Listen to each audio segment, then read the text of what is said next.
vamos a aprovechar este momento de soledad para hablar del último emperador de la dinastía Shang.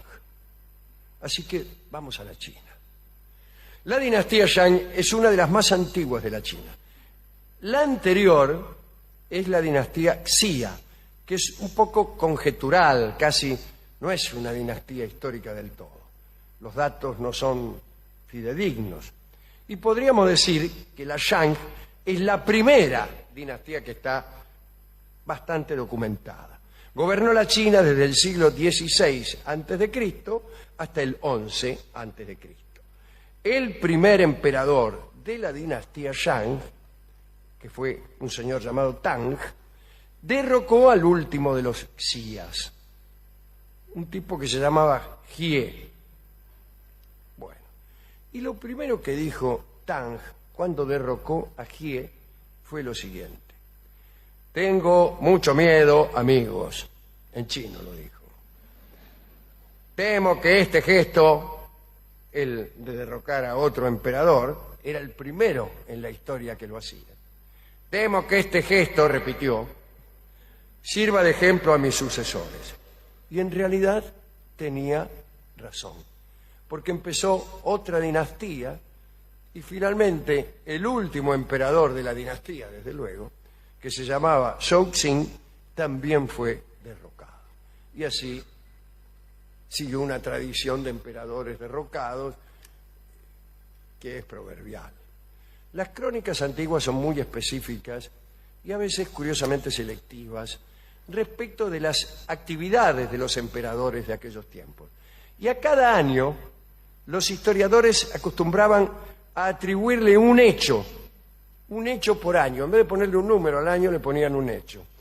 Y a veces el hecho no era para nada importante. Por ejemplo, en el gobierno de Zhou Xin, el último emperador de la dinastía Shang, las crónicas dicen lo siguiente: durante el cuarto año de su reinado, Zhou Xin realizó una gran cacería.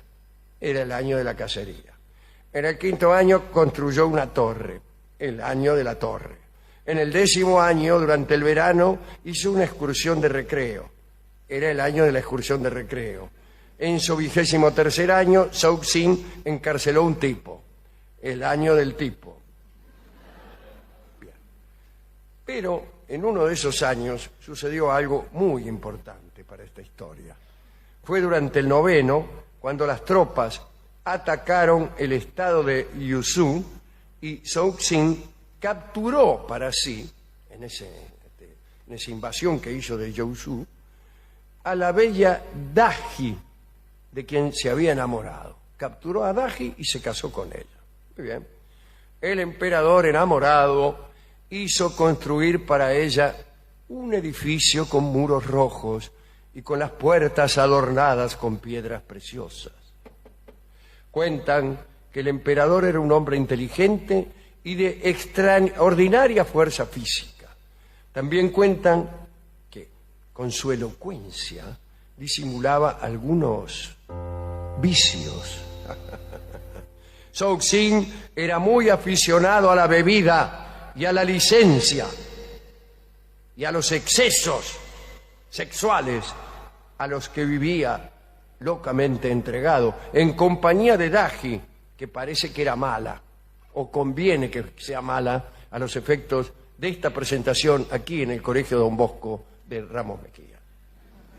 Según historiadores chinos, Daji era extraordinariamente perversa, notablemente, no notariamente, lujuriosa, y fue ella quien llevó a Zhou Xin y al imperio Shang a la ruina. ¿Cómo me hubiera gustado conocerla, ¿no? Para recreo de Daji se componían los cantos más licenciosos. Por ejemplo, una vieja se subió arriba de una camioneta. No solo cantos, sino también danzas sensuales. Y se organizaban las orgías más escandalosas.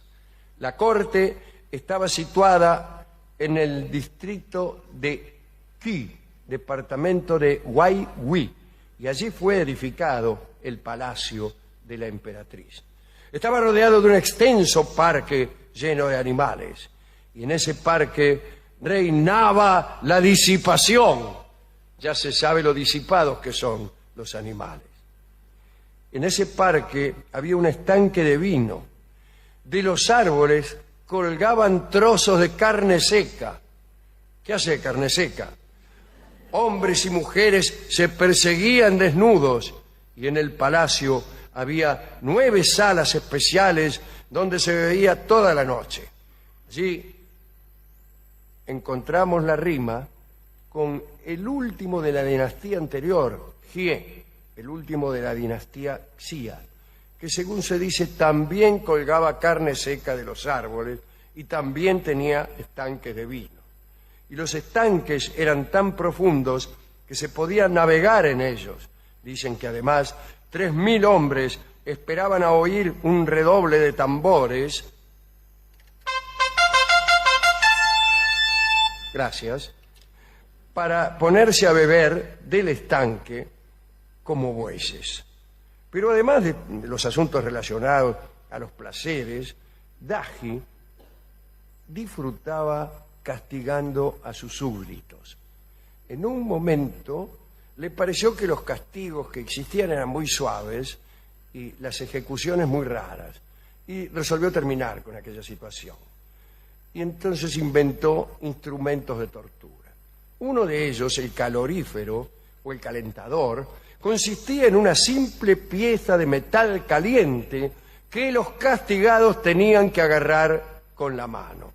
Había incluso un canto licencioso que hablaba de esto. El otro aparato de tortura consistía en un pilar de cobre cubierto de grasa. Y era en verdad como un palo enjabonado, pero horizontal, puesto sobre un abismo en el que había carbón encendido. A esto le llamaban el asau. Entonces hacían pasar a un tipo por el caño hasta que se caía. Y bueno, los cortesanos festejaban aquella caída con toda clase de vítores. El emperador Zhou-Xin, atento a las diversiones eróticas de Daji, accedía a todos sus pedidos. Todo lo que la tipa le pedía se lo daba, y entregaba su corazón y decisiones al arbitrio de esta mujer. Entonces los príncipes de los reinos del imperio empezaron a rebelarse, se enojaron.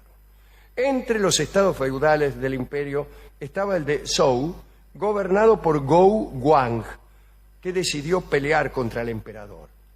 Antes de eso, 2 amigos de este Gou Guang habían intentado curar al emperador de su ciega pasión, pero fueron condenados a muerte.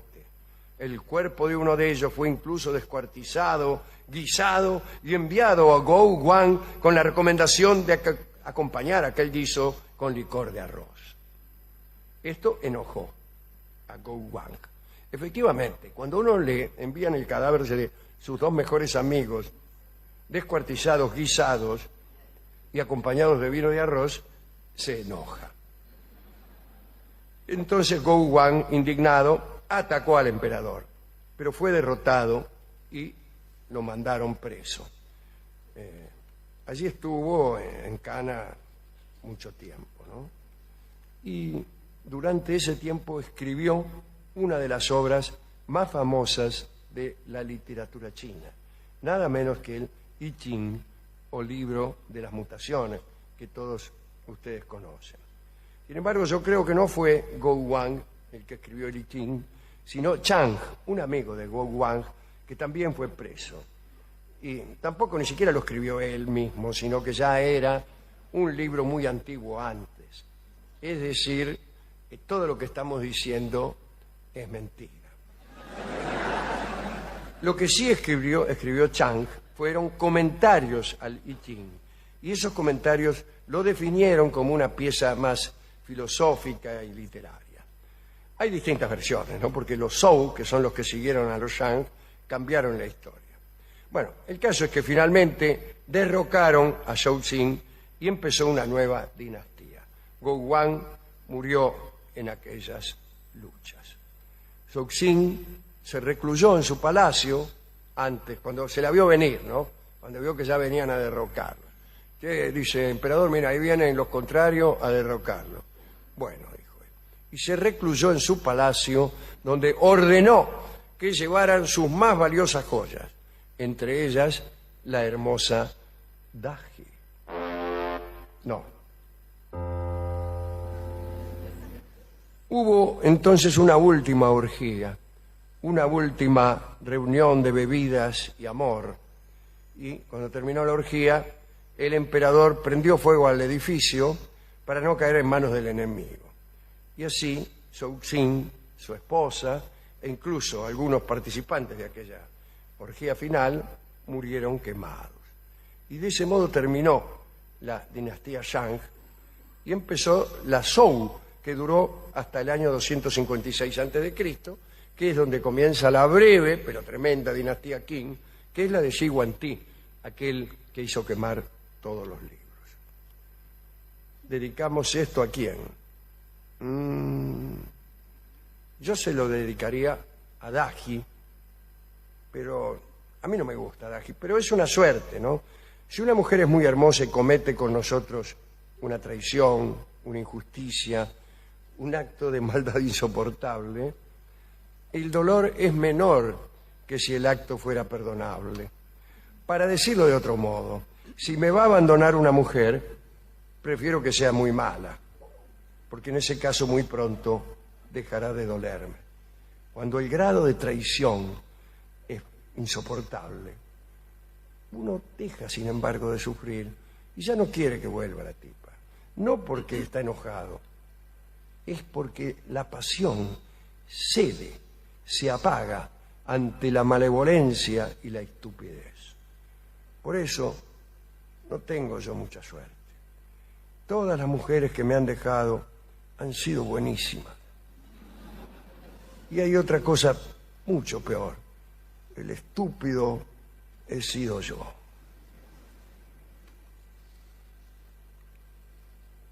Dediquemos entonces la charla a las chicas que participaron en aquella última orgía, o si ustedes quieren, a todas las muchachas presentes. Cantaremos una canción que fue compuesta especialmente en memoria de Daji y para esta presentación. Muchachita.